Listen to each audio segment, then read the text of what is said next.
Hey, I'm Amy and welcome back, and it's the first Tuesday of June, which means it's time to talk about what I watched in May, and I'm very excited about this because I love doing these. I love just breaking down everything that I have watched, and if you want to follow along, you can check out my Letterboxd. It's basically the same username that I have on all social medias, but today is a little bit different because the first Tuesday in June falls on the 1st of Tuesday.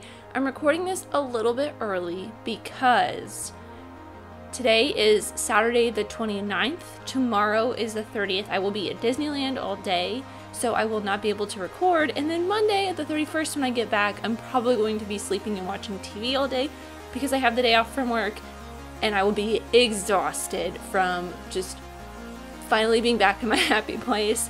So there won't be anything from the 31st on here, but I will talk about it next month if I remember.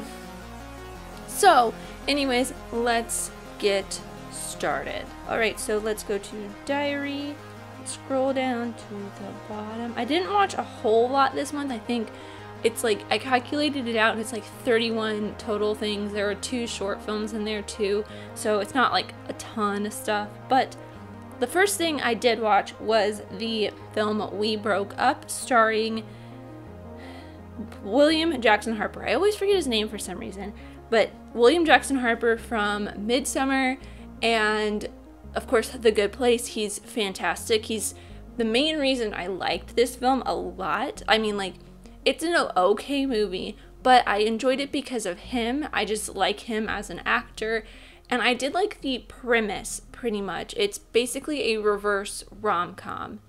So it's a couple that starts out together and then they break up. And it's a really interesting kind of process that they have to go through because they have to kind of go to this event together and pretend that they're still together. And it's interesting and fun, but I feel like it could have done a little bit better.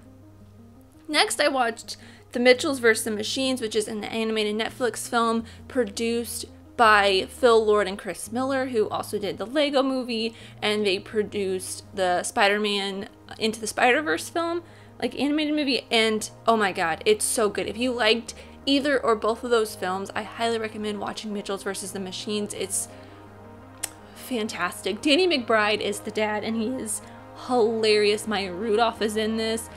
It's good.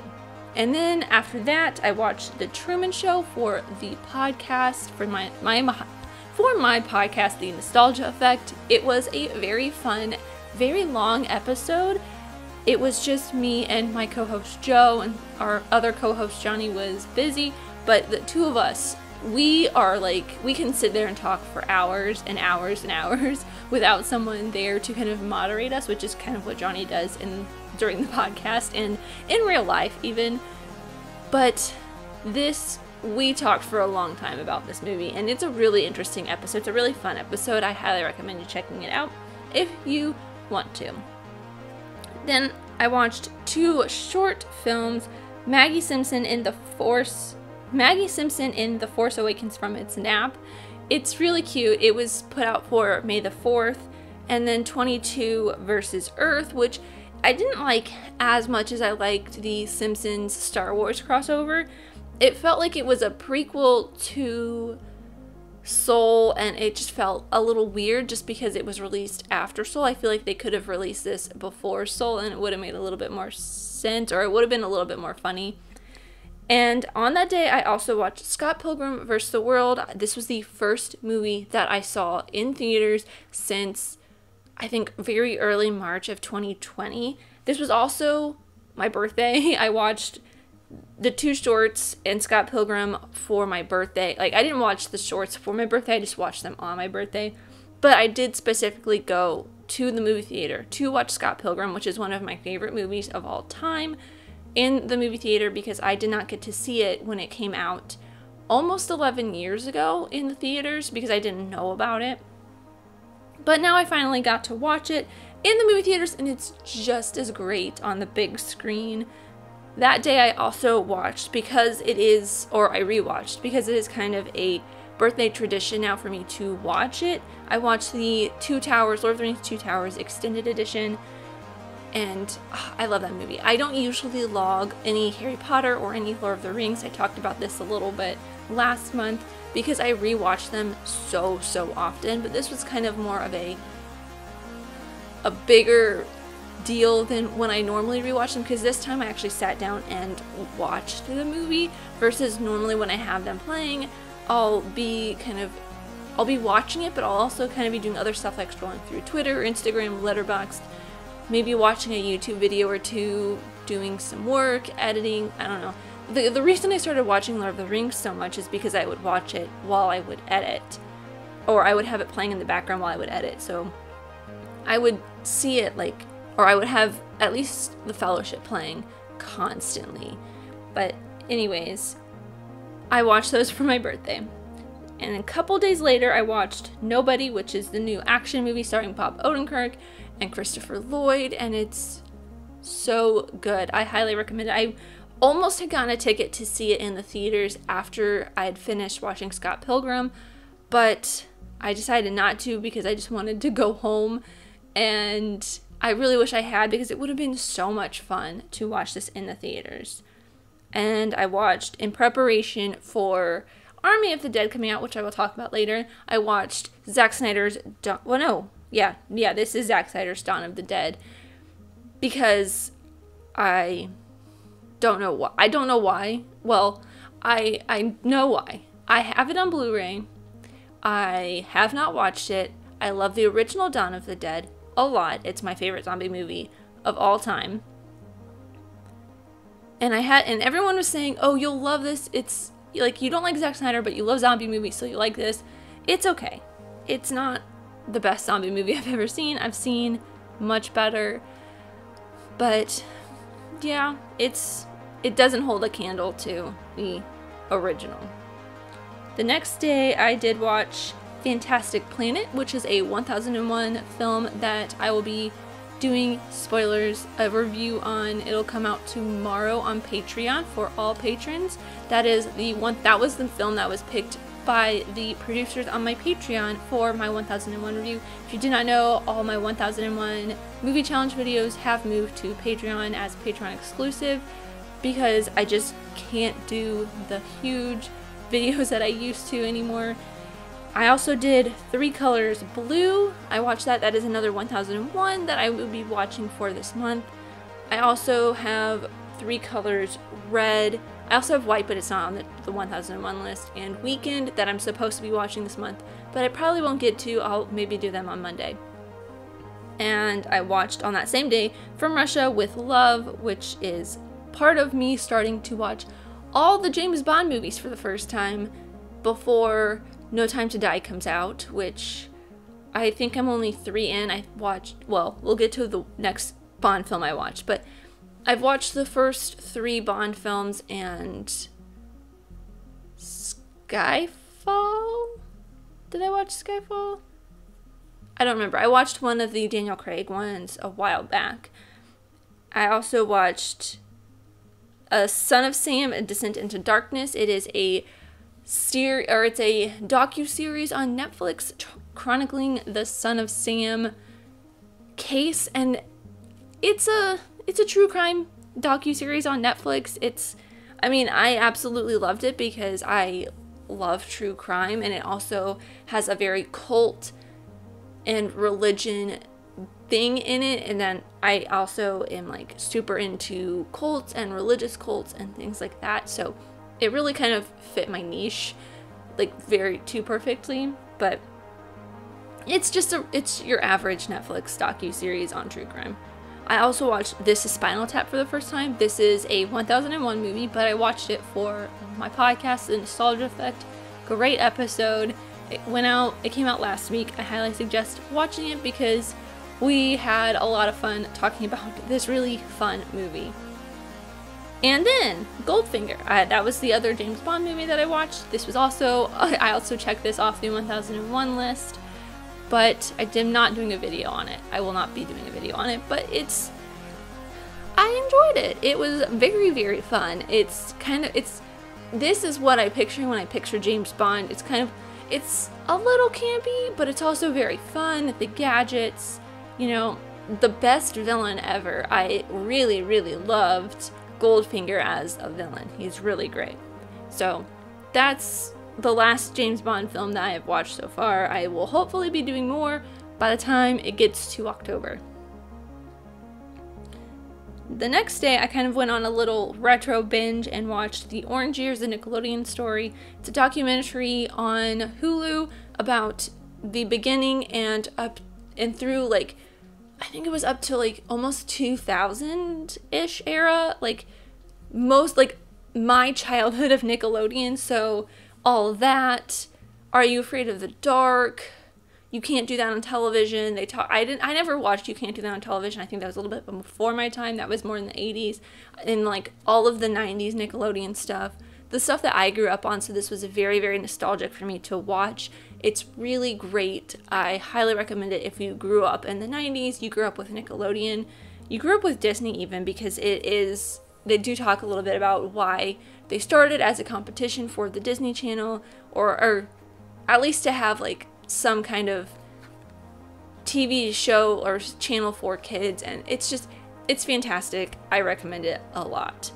Then that day I also watched The Babysitter's Club, which I have not watched in forever. I used to go to Blockbuster or Family Video and rent the Babysitter's Club TV series, like the VHS tapes, and I think one day they were out of all of those tapes, so I rented this, and it's a little bit better than I remember it being, but at the same time, still it's not good. But you know, I was kind of in a little bit of a nostalgic phase that day. I also started rewatching Fast and the Furious because there are a couple in there that I have not seen. So I watched, actually I think I only watched, according to this, The Fast and the Furious, the first one, and then I don't think I watched anything until The Rock was in the series, and then I've seen everything after that. So I watched The Fast and the Furious and Too Fast, Too Furious. I need to watch Tokyo Drift and then the fourth one, because I have seen Fast 5 and Beyond. But I don't know how I feel about them right now. I love the later ones just because they are so campy and weird, and they don't take themselves seriously because they know what they're doing. But the first one takes itself seriously. The second one does too, and it's just a little weird because it's not like to the bizarre, outlandish Fast and the Furious we have now. So I'm not like used to that at all. Then the next day I watched Sasquatch, which is a docuseries on Hulu that if you have not watched it, I'm not going to spoil it at all. It's really good. It's very short. You can watch it in a couple hours. I think it's 3 episodes, and each episode is fairly short. I think the first one's like 45 minutes, the second one's 30, and the third one's like 15. They get shorter as they go, but it goes in places I did not even think about it going in. And yeah, I don't want to spoil it for you. It's very good. It's kind of true crimey, but with Sasquatch, so highly recommend if you are into true crime and you are into cryptozoology. And I went on a little bit of, like, remember when I said I liked religious cults? I went on a little bit of binge of that. Hail Satan, which is about the Church of Satan, the Satanic Temple, which it's fascinating. I really am interested in the way the Church of Satan operates, or I keep calling it the Church of Satan, the Satanist Temple. And they're very much about being, like, I don't know how to explain it really, but they have like these 7 core tenets where it's really just about like being nice to your fellow humans and kind of respecting them, respecting yourself. Like, yeah, they're really great. If you are interested in that kind of stuff, like interested in being, I guess, altruistic is the word I'm looking for, maybe? I don't know. But it's an interesting watch. You kind of, like, having the name Hail Satan and the Satanic Temple being Satanist kind of gives them a weird connotation. They do talk about that towards the end of the documentary, like 3/4 of the way through. But it's really, it's not about that. It's more about kind of, I don't know how to explain it. I can't find the right words to explain it. But on the complete opposite end of that, I watched Jesus Camp, which is a documentary made by the same filmmakers a couple of years earlier. Actually, almost 10 years earlier. 13 years earlier. And it's about 3 kids, or it focuses really on 3 kids. One of them is not in there all that much, but it's really about them kind of learning or them being like really, really, really into like a fundamentalist Christian world, and how that kind of shapes them, and just that whole realm of things. And that's the kind of thing that fascinates me, because it feels very religious culty. That's the best I can call it. I also watched Goodbye Lenin because it was leaving Criterion Channel, and it's one I need to check off the 1001 list. Will not be doing a video on it, but I did put some notes, I believe, up on my Patreon. No, I did not. But this is a Daniel Bruhl film, and it's very sweet. It's about the fall of the Berlin Wall, and this boy, Alex, and his mother, and their relationship. And it's really cute. If you can find it somewhere, I don't know where it will be after the 31st, but I highly recommend checking it out if you can. That day I also watched Hellraiser because it was also leaving the Criterion Channel. It is other places, I think it's on like Prime, and it was, it's good. It's a great classic 80s horror film, but I watched it, I think, at like 10 o'clock at night, so I was terrified. I was just terrified. And then for the bonus features review that I'm doing this month, I watched Why Did You Kill Me, which is a true crime documentary on Netflix.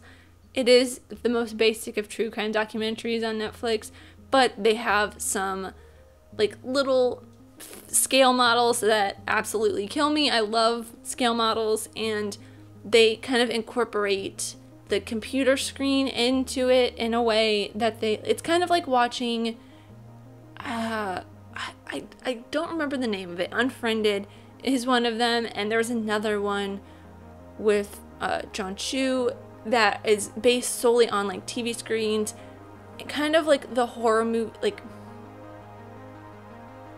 I'm losing my train of thought right now, so I'm gonna try to wrap this up. But if you like true crime, I'd give it a watch. But you know, if you want to see my full thoughts on this movie, watch the Patreon bonus review that went up today or yesterday. I don't remember what day it's going up. Anyways, I also watched that night A Quiet Place, the first one, because the next night I watched, well, we'll get to it, but you know, A Quiet Place Part 2 was finally coming out, and I love the first A Quiet Place film. John Krasinski directed it. It makes me an emotional wreck at the end of it. If you have not watched it, I highly recommend it. It's one of my favorite, it is my favorite modern horror film. It is one of my favorite horror films in general. So good. I also watched, or the next day I watched the Friends reunion special. Friends holds a special place in my heart. If you want to hear me talk a lot more about that, we'll be talking about it in the next podcast episode, which is going up next Monday, or this coming Monday. But it's an episode. I could have done without James Corden, but I loved seeing them together again, reminiscing, behind the scenes stuff. It's fun. I also watched Eternal Sunshine of the Spotless Mind for the first time in probably years, like since I was in college, and boy does that movie hit harder than ever for me, and I really like it. It's probably my favorite film that I think I've only seen 2 films that were written, I think, is this directed also by Charlie Kaufman? I've only seen 2 films that were written by Charlie Kaufman, one that was directed by him. This is probably my favorite of the 2. The other one was I'm Thinking About Ending Things, and it's not my favorite movie. It's a little bit harder to comprehend, that movie, than this one is. It's a little bit more out there, but I think that's because Charlie Kaufman directed it, and he just went all in on his Charlie Kaufman-ness. I also watched A Quiet Place Part 2 in the theaters, and so good. Oh, so good. It is a sequel that I didn't think was ever needed when it was announced shortly after the first A Quiet Place came out. I was like very adamant about this not being needed. Like, it ended fine. We were totally good. I mean, it did kind of end on like a cliffhanger, but it was that kind of cliffhanger where it's like, oh, they're going to do okay. They're going to be fine. But, oh my God, is this just the greatest sequel to ever live that probably wasn't necessarily needed. It's so good. I highly recommend it. Go see it in the theaters. Like, I thank you, John Krasinski, for holding out on releasing it. And last night, I watched 2 other new films, Cruella and Army of the Dead. I was going to go watch Cruella in the theaters last night, but I was just tired. I was having issues with my computer.